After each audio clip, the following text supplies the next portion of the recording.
Okay, welcome everybody. Bienvenidos, bienvenidas todos. My name is Hector Villarreal. I'm going to be one of your co-facilitators today.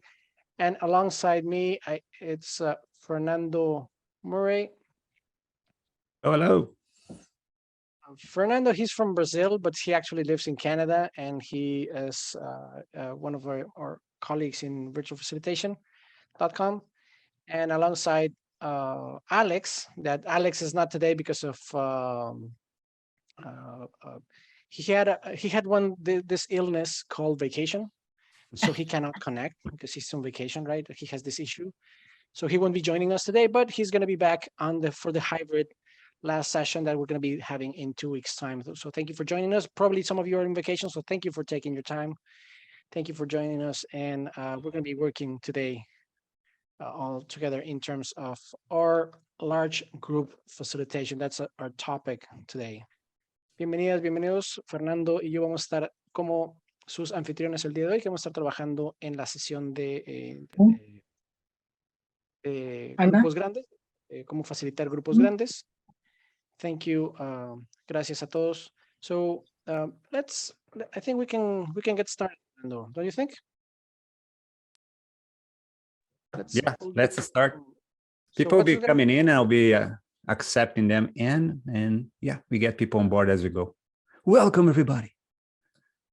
So we recommend you have the chat open. Les recomendemos que tengan su chat abierto para ir recibiendo las informaciones, and so we can also be seeing the questions, the insights. You can say hi to your colleagues there as well. So we're going to be meeting for 90 minutes. Please turn off any distractions, alerts. I know your WhatsApp is open, close it. I know your email is open and your news and everything is open. So just close it up. Let's come here, join us in the conversation. So les recomendamos que apaguen por ahí todas sus distracciones, sus páginas web y demás. Vamos a concentrarnos para trabajar en la sesión del día de hoy. So, grupos grandes, facilitar con grupos grandes. Eso parece es un tema un poquito abierto. Large group facilitation. What does it large group mean? Actually, we were discussing what does large group means. Is it 5? Is it 10? Is it 20? Is it 100? Is it 1,000? What is a large group, Fernando, for you? Yeah, I will not spoil the answers because they'll be talking about these numbers later. Okay. But so I have a number. You have a number. Is it 2 digits or is it 3 digits? Can you give me like a hint? It's between 2 and 3. Okay.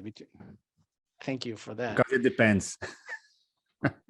So today we're gonna be exploring this agenda for a session. We're gonna be talking about large group facilitation.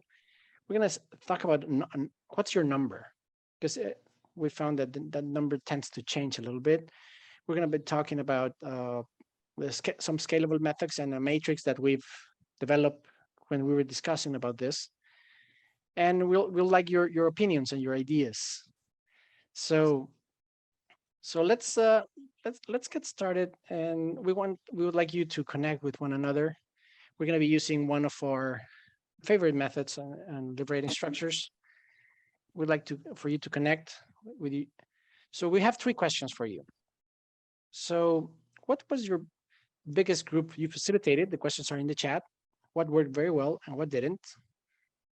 We're going to be doing impromptu networking. We're going to be going to breakouts in pairs. Nos vamos a ir a grupos pequeños para discutir estas 3 preguntas que están en el chat. ¿Cuál es el grupo más grande que has facilitado y qué te funcionó bien y qué no? Yes, Linda, it could be online or could be face-to-face. And we're going to actually talk about that because there's some issues when you're online or you're face-to-face in terms of large group facilitation. Actually, we have a very big opinionated discussion, and actually we agree, Fernando and myself, but we don't want to spoil yet. So first, make sure that you, let's go with the poll of the language, Fernando, so we can choose if you want to go into Spanish or English. And does it work with for the impromptu? Yeah. Okay. So please choose if you're going to go into Spanish or English. I just closed the poll. All right. Here you Let's go again. Please answer if you would like to have your breakout group in Spanish or English. Please just select your language. So you will have a discussion with your preferred language. So we're going to close it in 5, 4. Vamos a cerrarlo en 5, 4, 3, 2, 1 y cerramos.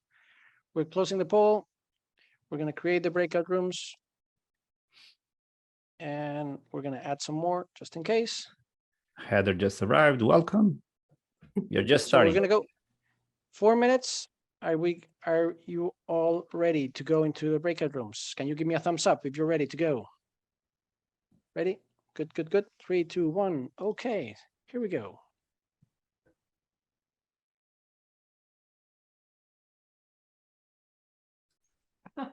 There we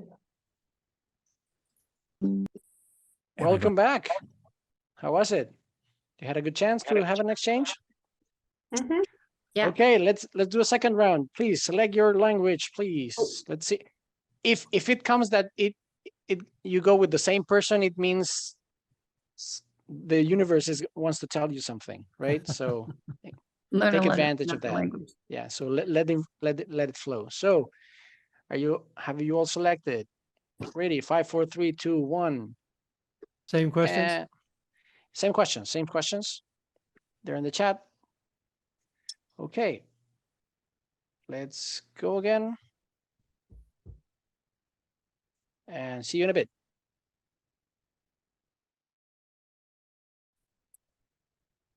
See you guys. Welcome back, everybody. So, do you have a number? Do you have your number? Because Fernando is gonna share with here the poll. Yes, Jimena? Go ahead. Sí, en algunos grupos se ha tardado mucho en formar el grupo. A mí me movieron 3 veces, así que tuvimos como 2 minutos. Si lo van a volver a hacer, por favor, un poquito más de tiempo. Gracias, Jimena. So we're just gonna do 2 rounds. We're not gonna do another one. Don't worry about that part. So so do we have a number? Let's see if we have a. Oh, sorry, no, that was not it. So what is large? So, ¿qué es grande para ustedes? Please select the number that you consider a large group. Seleccionan el número que ustedes consideran que es cuando un grupo comienza a ser grande. Más de 20, 40, 60, 80, 100. When does what does a large group means for you? Oh, wow.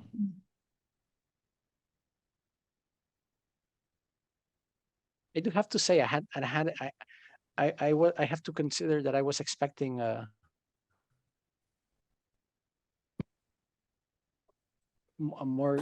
bigger consensus, I had to say. Yeah, So it's very dispersed. Yeah. Want to see the results? So take a look. So we have almost, we could say that from 40 upwards, it would be like 85% of you think that it can be considered big or large. Large group facilitation starts at 40, considering this team. It's I find it interesting because normally, for me, for example, or Fernando would be probably what, maybe 70 or 80? Probably, could be. Yeah, above 100, I think it's large as well. And also it depends on the complexity of the group, as we discussed when we were preparing. If it's a very picky group or with lots of knowledge or contentions between them, so sometimes a group of 20 people can be very hard to facilitate. And a group of 200 can be easy. Like in a conference, everybody's there because they want to be there. They want to contribute. So it totally depends. Yeah, so when we talk about big group facilitation, or talking large group, there's several factors to consider. Everybody has their own number. All of us, we all have our own numbers. So, but we wanted to share this when we're talking about, when we talk about large facilitation, you have to consider two things. One is the group size, if it's large or small, depending on what you consider large or small, right? But also the scope and the complexity of the group and the topic and the aims. It's one thing to collect information only, and another is to agree. When you're going to collect information, just getting a disperse a number of ideas, if you get 100 or 300 or 500, that's okay. But if you have 10 people and everybody shares 3 ideas, you have 30 ideas, and you have to just agree on which one of those 30 ideas you have to move forward. That's a different thing. So we came up with this when we say, so if it's a small group and the scope is small or it's very concise, hey, just get to work, organize it. But if you have a large group, even if the scope is small, we could use the technique of divide and conquer. When we say divide and conquer, is that you divide the group in smaller groups that they can have a conversation and they can agree on things, and then you have these little agreements, and then you can start building them to put them together. So it's like a pyramid of consensus. Probably you've done this. So you have 100 people. Then you have 20 groups of 5. Then those 5 agree on something, and then those agreements start discussing with other groups, and they start to build up into a final agreement. Could be an option, right? Just very quickly. The thing is, if you have a large scope, even if the group is small, you need time. So you need to invest time, right? So you need to invest. You have to consider that time is highly required. The problem is when you have a large group and a large scope, you need much more time and much more division. But when we do division in this part, is you have to consider how you assemble the groups together, because you have to make sure that the group is inclusive in terms of representativeness of the bigger group, in terms of gender, in terms of where the people come from, education, et cetera, et cetera. So actually the representatives of each group of participants within the group, the larger group, can actually contribute their ideas. So are we good? It's good. So for example, Fernando, can you share a little bit about what you did here? Oh yeah, this large group on the top left is actually the team of facilitators. I'm there in the middle. And on the bottom right is the group that we facilitated. So this is a large group and a complex group. They work in health systems. So all their discussions are very technical, very contentious, and we need lots of facilitators, not just to engage them in some experiential learning exercise to get them more flexible and more willing to discuss and get to agreement, but also facilitators to guide the discussions and help them to make the right choices and really get all the ideas on the table. So this one was hard. We actually end up doing 2 days of preparation just with the facilitators. It's almost a meeting for the facilitators and then the workshop with the group itself. So it was fun. Hector. Okay. Just wanted to share you this. You see my screen now? Yeah. For example, this is also I was invited to facilitate. This is a group of facilitators. Probably you've met some of them. The thing is, they asked us. I went from Latin America. That we had several from Asia. We had also from Middle East that managed different languages, because they wanted facilitators that could actually talk in different languages to ensure that people can actually contribute. So there was the group of facilitators and graphic recorders of a 350 people group in Sweden. So this is an extra layer, language. When you do it, when you're doing large group and language, then you add an extra layer that you actually have to consider, because you have not only to divide between the topics and the participants, you also have to consider, okay, how do I put language into the mix? because you have to make sure that they can contribute. But the issue here is that if you just let them contribute in their own language, they don't interact with the others. So then you have the issue that you might not have really created or cross-pollination of ideas. So you have to start thinking, okay, how do we do this, right? So one of the things in terms of facilitation, of large facilitation, that it's very complex is scalability. You might have your regular 10, 15, 20 people workshop, and you have your design, and you can interact with one another, and it's very good, it's very clear, very practical. But the thing is, scaling doesn't mean better. You have a technique that when you try it in a big group, it doesn't work. Some techniques, some methods do not scale very easily. And why is that? And I call it the math of facilitation. It's when you have 3 people, you have 3 lines of interaction. Pretty easy, right? The thing is, the more people you bring into the group, the more lines of interaction you start to create, right? So,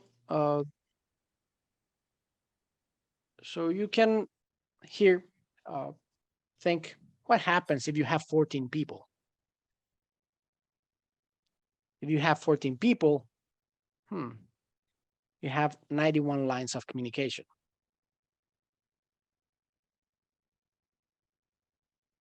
So the thing is, how you deal with this? You cannot make people to interact with all the 13 people, because if they invest 30 seconds just to introduce themselves, you invest a big chunk of time of your workshop just people introducing, having their name. And the problem is, if you have 20 people and you have 1 minute of introductions, you have 20 minutes, 1 minute of talking, 19 minutes of listening. That's not a conversation. Because when you're in a conversation, people need to feel heard. And in order for people to feel heard, they need to talk with someone. Problem is, or the challenge that we've seen, and actually that's one of the things that Fernando and I, we were talking about, is like, the thing is, sometimes we become the center, but sometimes we can become, how do you say it, like an obstacle for the conversation of the group. Because you want sometimes you design something and they have to present to the facilitator what's happening in the breakout rooms. So you become the center instead of allowing them to actually interact with one another more freely. So with this issue, we've understand that there's some methods that have been designed for large scale facilitation. Yeah. So one of them that we work a lot with, it's liberating structures. One of them that you've experienced today with impromptu networking. Just let's see a show of hands, please. If you've used liberating structures, please raise your hand just to so we can have a. Okay, most of you. Okay, good. So that's pretty popular. Cool. Good. Thank you. So World Cafe. Who has here experienced World Cafe or done World Cafe? It seems that's more popular even. That's good.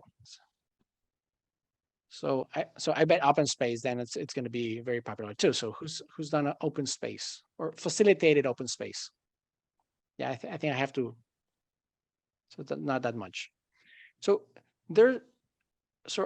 our questions is, which one have you found that it has been has created a best engagement results for you, for your team, and for your client? Because we would like to go into another discussion in terms of, okay, what other methods have you found that have been very helpful for your facilitation when talking in a big group? So we're gonna go into small groups. And don't worry, Jimena, we're gonna give a bigger time. And actually, we're gonna go into bigger groups now. We're gonna go into bigger groups. If you haven't used Storms, I'm just gonna show you how to go in, just to make sure that you can access it. Let me just show you. make sure when you go in, you just put your name. So you can just join the workshop. And we'd like you to share the methods that you've used with big groups. You just add it and you just click here, right? We're going to go into the breakouts. So you can Michael share. has a question in the chat, Hector. Oh, yes. When I mean my helpful is that, hey, I've used this method in a big group and I find it quite useful, and it has had the results that I've that I designed. Because sometimes you might design something for a big group, for a large group, and it doesn't work for some reason or another. But sometimes you did something and you nail it in the head. It's like, oh, this activity was really good. I was able to actually engage the participants, and the participants delivered. Because one thing is that people keeping engaged, and another is actually keeping them engaged and actually doing the thing that they're supposed to be doing, so you can get the outcome and the deliverables, right? Because us as facilitators, we have to make sure that we deliver, right, the results. So we want you to go 10, 12 minutes in breakouts. We're going to have breakouts of 3-4 people, so you can exchange. And if you found something there, just share it so we can start creating a list of methods and techniques that we can actually share with one another. Is that good? Is there any questions? If you go into liberating structure, if you have a liberating structure, for example, you can say, go into the specific, which liberating structures, because there are liberating structures that are very good for big, and there are sometimes that they might not work as well. So if you go into the specifics, that would be also be very helpful, any method or activity. Is that good? So language first, Hector. Yeah. So we go into, let me just, I'm going to open the language pool.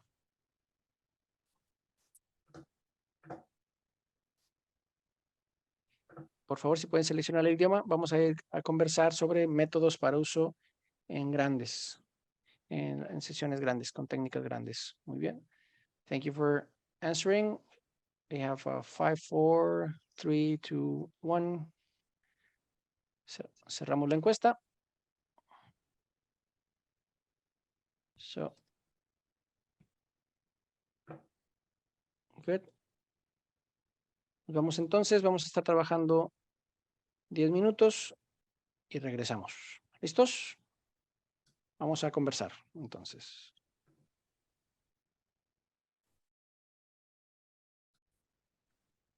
Welcome back. So we have very good ideas. Fernando, can you share our screen, the screen? Can you share it? Can you help us? What do you find? Héctor, Sí. we didn't have time to write. I can write now. Yeah, you can continue adding. We have in Storms. You can please go ahead. Don't worry. Okay. So we have a lot of. It seems we have a lot of ideas here. It's very interesting. Very, very interesting, actually. There's a lot of liberating structures, not all of them. And there's a lot of software there, Fernando, too. And we didn't ask for software, but it's very interesting that there's Padlet, there's Kahoot, there's Mentimeter. I would say that Mentimeter was like the breakthrough app for many facilitators back in 2018, 2017. People using it to engage big groups.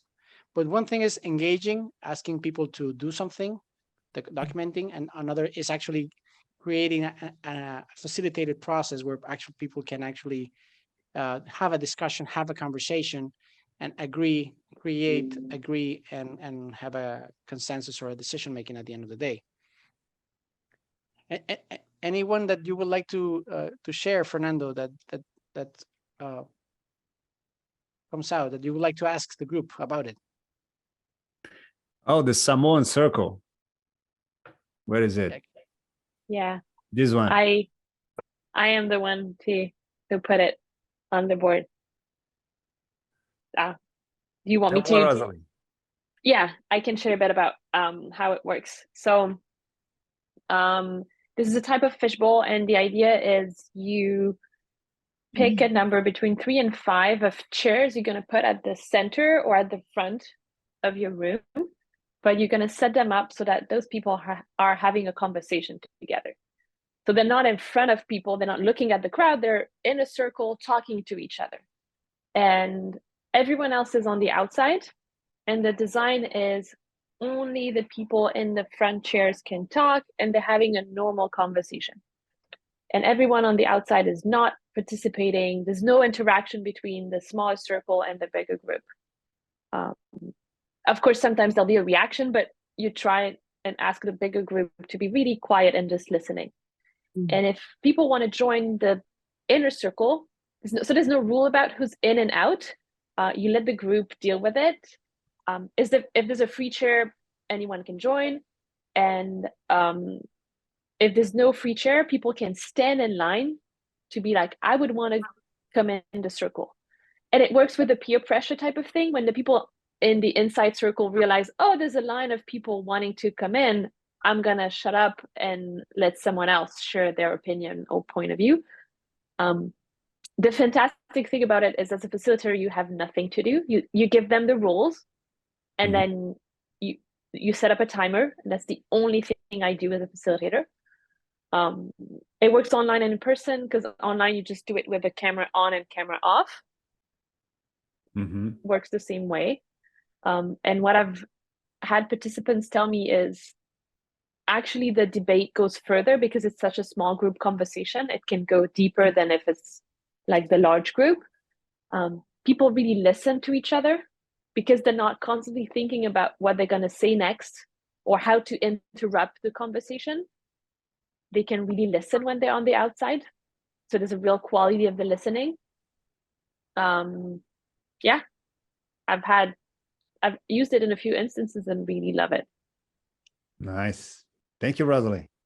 Yeah, there's a question in the chat. How new people enter the Salmon Circle? They just stand up. And by standing, they express the want to get in.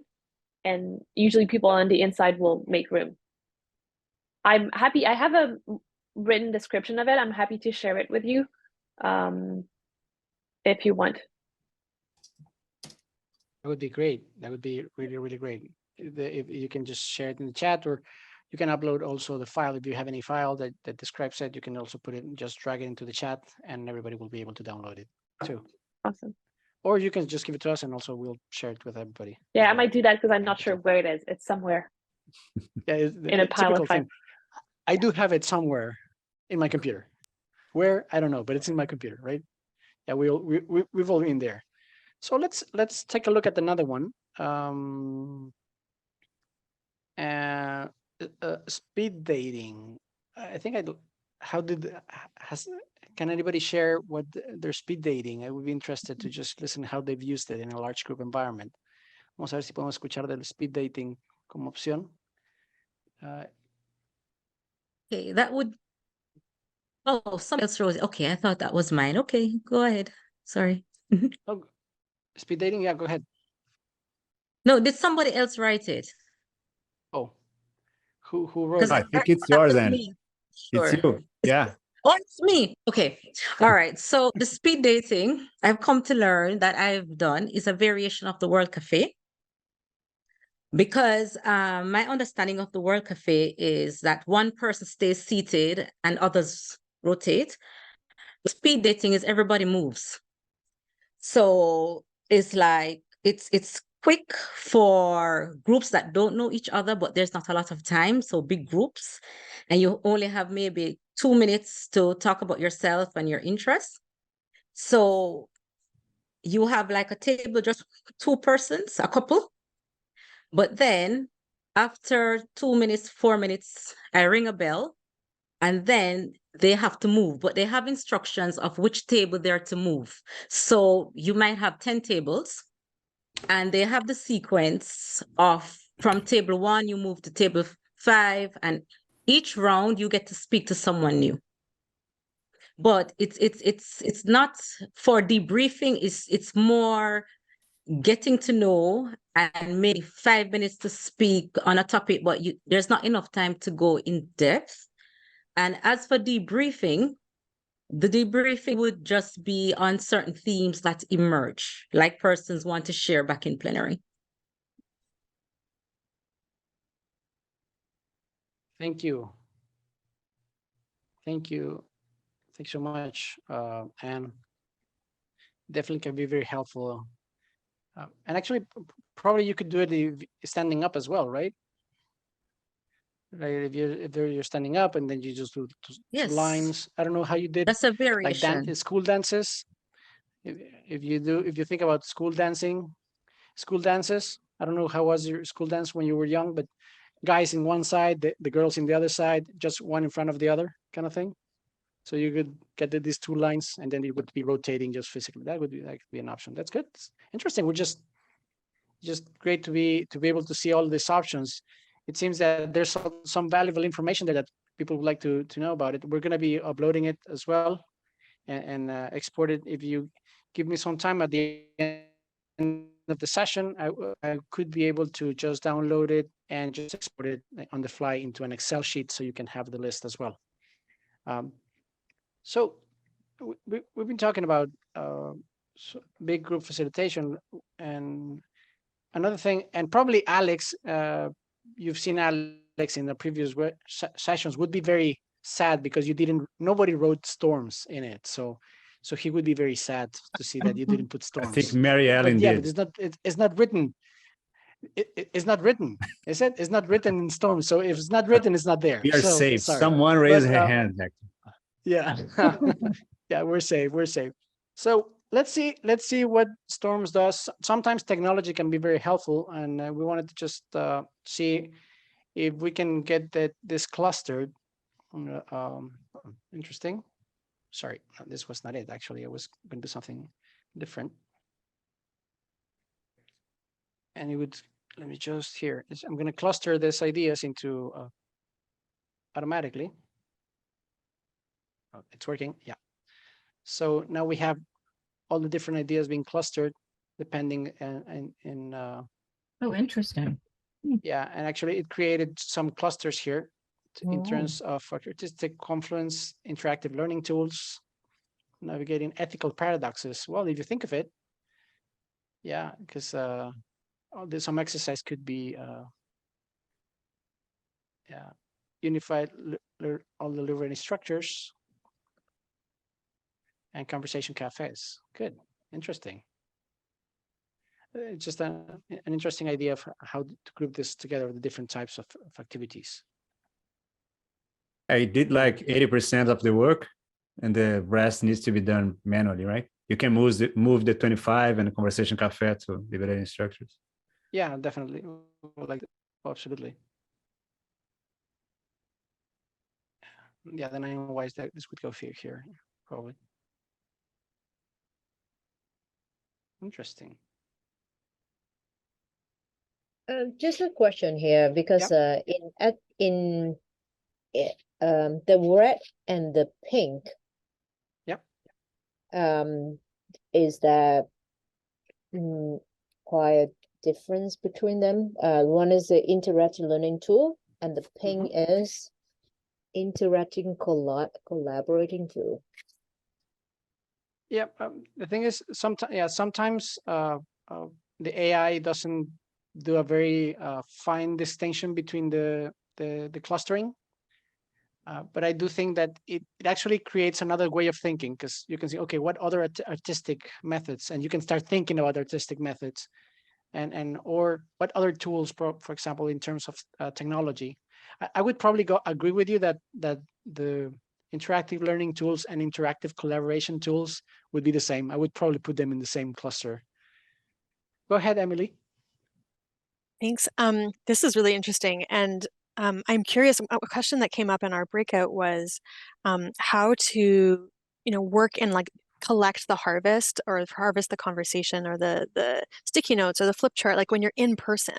And I'm curious if, because that can take a ton of time to capture the flip chart notes or whatever, and then figure out what are the themes. And this just made me, I was like, oh my gosh, like this is, even regardless, digital is so much easier, but it in an in-person space, sometimes you're working with a different set of tools. So I'm curious if there's tips folks have onto how to harvest information that's written, or if they've been successful at using technology in in-person environments to make it easier for the facilitator after the fact. Well, I would have several ideas in that regard. I will open to the room in a bit, but one is, for example, you can create the clusters prior. So for example, it could be that you actually label them, like create clusters. Hey, if you have an idea that's related to this, you put it in this flip chart. If you have an idea related to this, put it in this other flip chart. So you can actually do it. So when people go with their Post-it to put it, they have somewhere to put it specifically. So that's one way.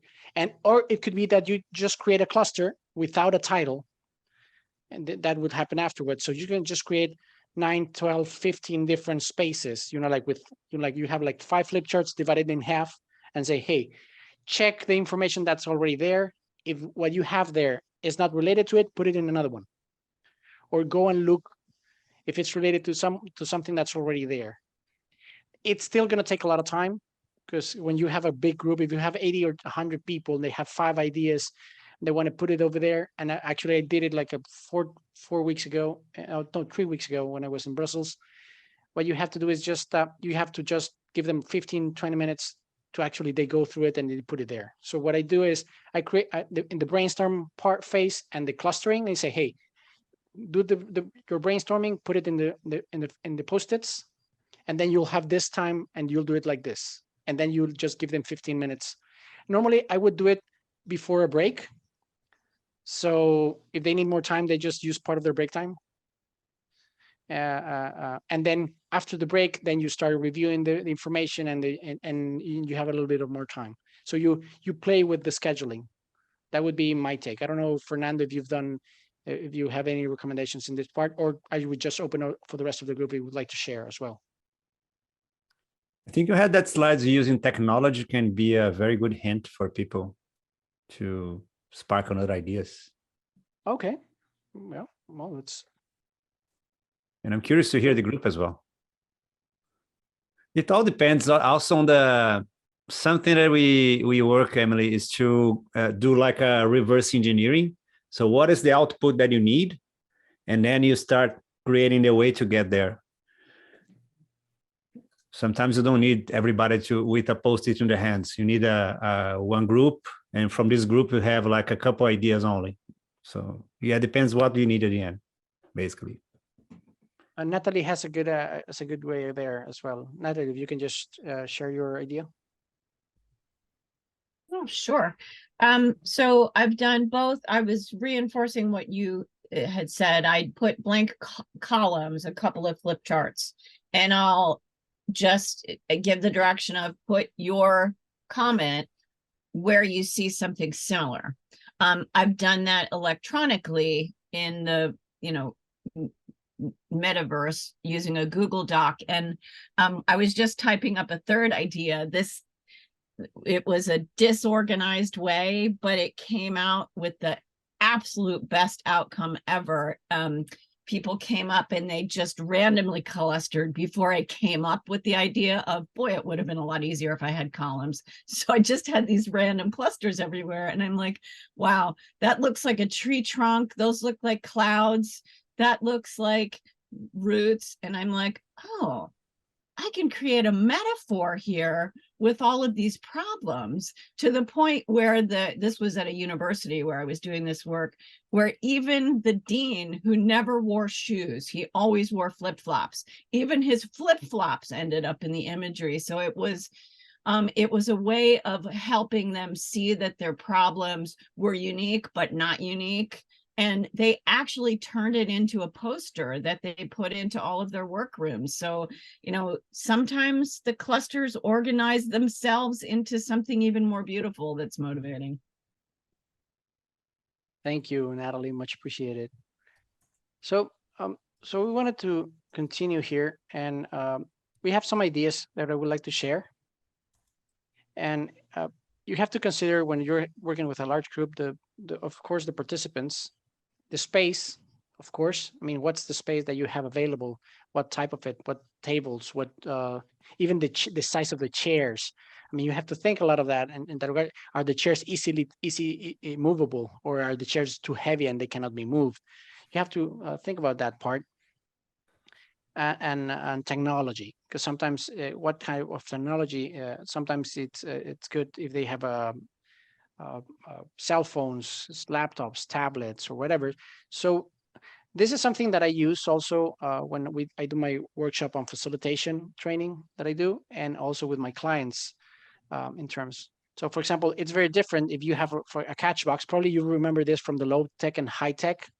That orange square is actually a microphone that you can throw. It's a throwable microphone, and it won't break.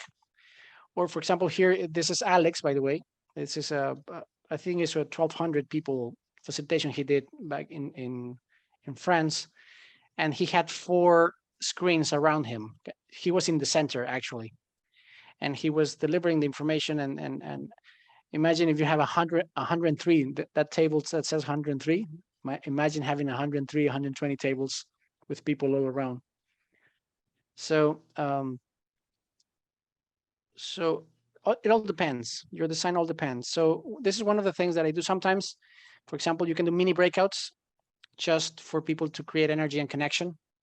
So sometimes you just need to engage them. Sometimes your client asks you, hey, I want just people engaged, but I cannot move them much. If you have limited space, you can do, for example, impromptu networking. You can actually do impromptu networking seated down.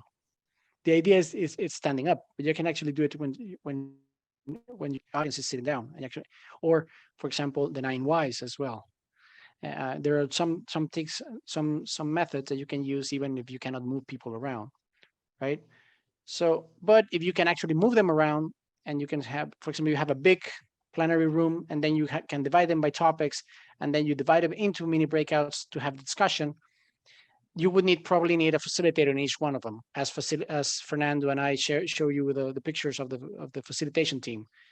So if I had a session with 200 or 300 people, you do need a group of facilitators, or what we call it ambassadors, people that are brief on the process, that they can support the process, that they might not be facilitators, but they can help the team with or the participants with specific responses to specific ideas in terms of the process.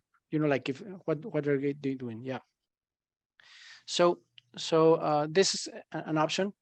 For example, this could be also a way. So for example, if you have the main room, then you go into the systemic issues, then they go into mini breakouts for creation of ideas and discussion and collaboration. Then they consolidate as in a big group. Then they go back again to review the prioritization, and then they can discuss on the recommendations, and the co-facilitators are able to present into the plenary. I use this a lot.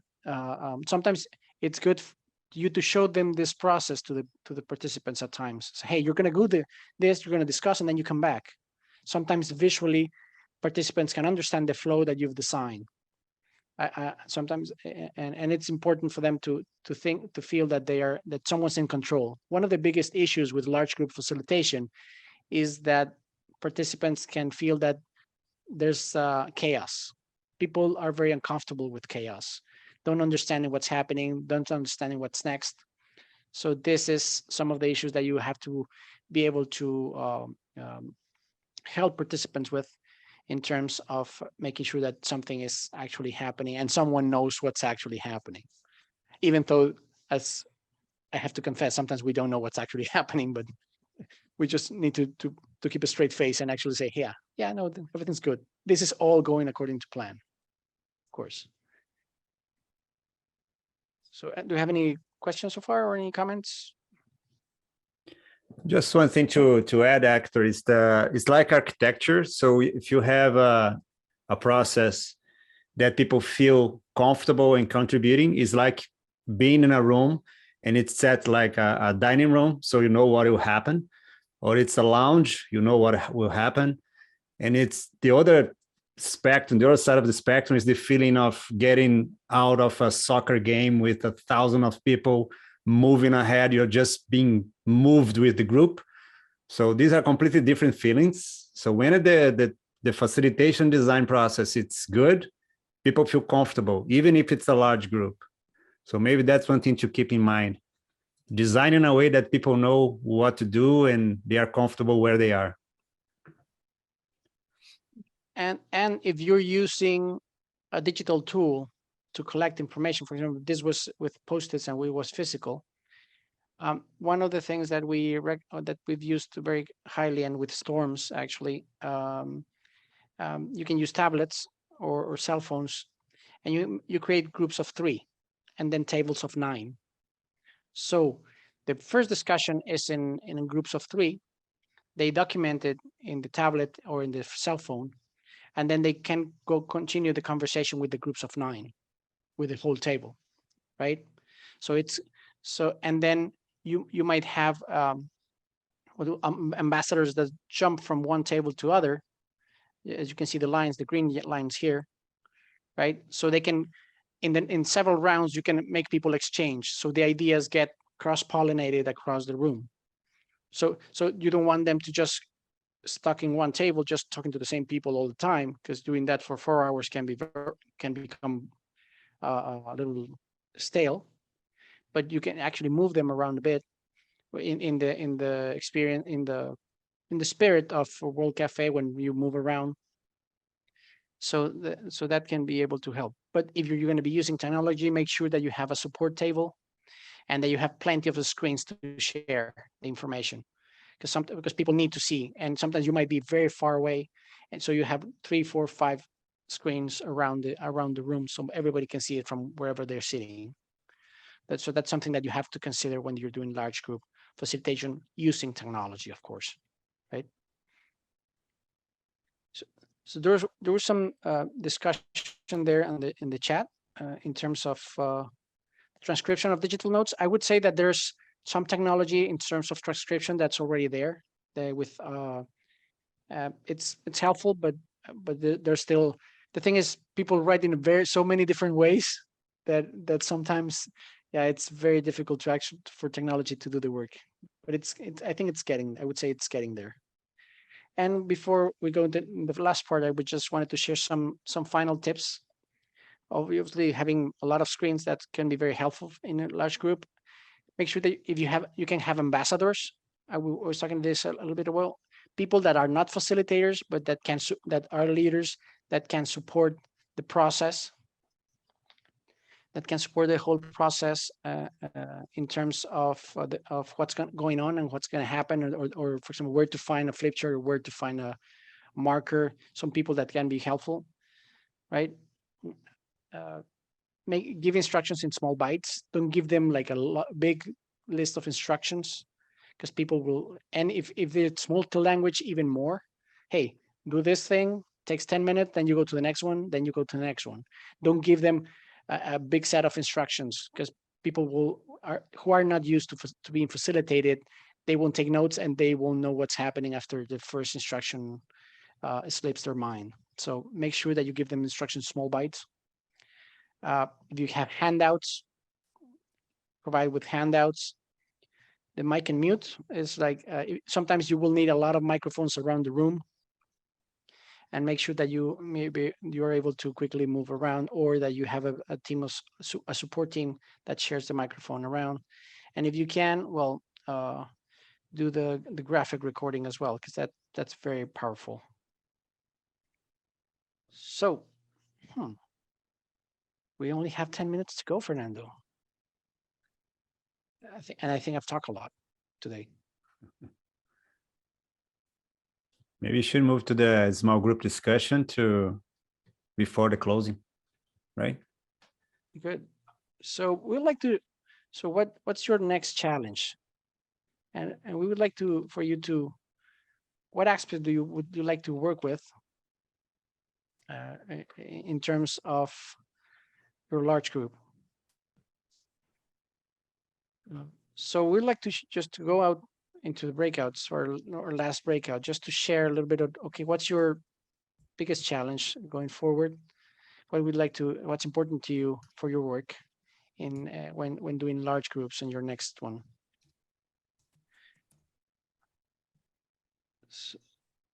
So we'd like you to go again. Please just select your language for our last breakout.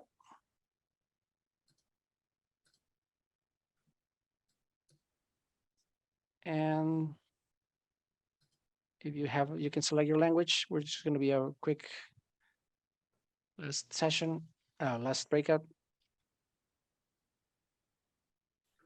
And we're just going to go just for 7 minutes and we'll come back. So what is this? What's important to you? What aspect is important to you to work with large groups for your next session? Okay, are we good? Ready to go? Welcome back, everybody. Hey. So some of you were asking about sharing what we've shared in Storms.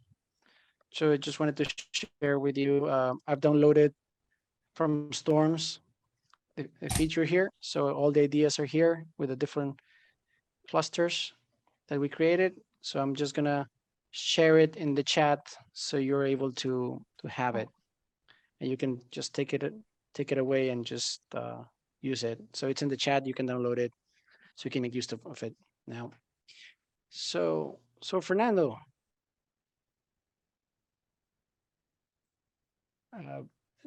Yeah, we've- 2 minutes to we close. We have 2 minutes to close. We'd like to just have a quick reflection on our last part. Please just pause your camera before we take the last. Please pause your camera and think about the 2 questions that we're putting here in the chat. And we're just a little breathe and reflection.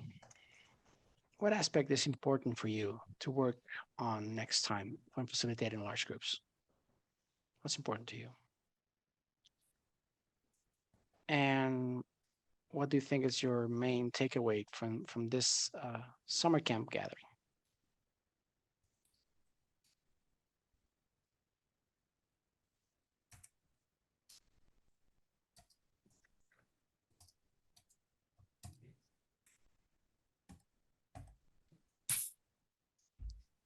And when you're ready, just open the camera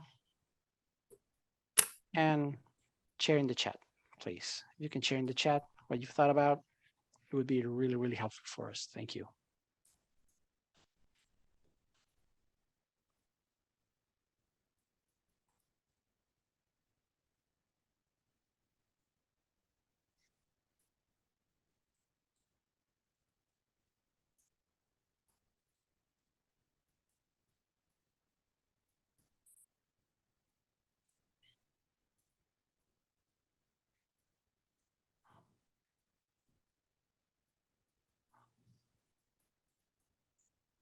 Increasing engagement, all different methods of connecting. Thank you. Still wide world to explore. Definitely, it never stops. Jimena, definitely never stops. Check bite-sized instructions and physical layout. Thank you, Emily. Thank you, Malin. Thank you, Patty. Yeah, it's about engagement. We facilitators, we love engagement. The big groups, large groups are always a challenge for us. So just make sure that you don't get overwhelmed and actually you get in charge of the group and make sure that you use those methods that are the most appropriate for the group that you have. Definitely. So if you'll allow me, please turn on your camera to take the picture of today. Okay, good. And now you're combing your hair, Fernando, until now. Okay, say hi to the camera. 1, 2, 3, go.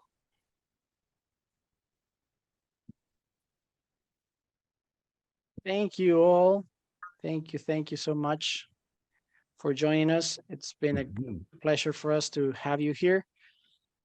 And remember, 2 weeks from now, we have the hybrid facilitation. We're going to do a session on hybrid, as we've done it from the AI in facilitation until next one. It's all about summer camp, about just upgrading and updating our skill sets as facilitators. It's been a really great journey to have you today, and we're going to be also sharing with you about the new workshops that we have in the lineup on terms of AI in facilitation. We're going to go in the deeper dive and also on advanced facilitation techniques and methods. So thank you all for joining us. If you have any questions, we'll stay here for a bit, Fernando and myself, or if you'd like to share anything else as well. Yeah, you send all the information by email after, and also the recording. Some people like to see the recording afterwards, so better than Netflix.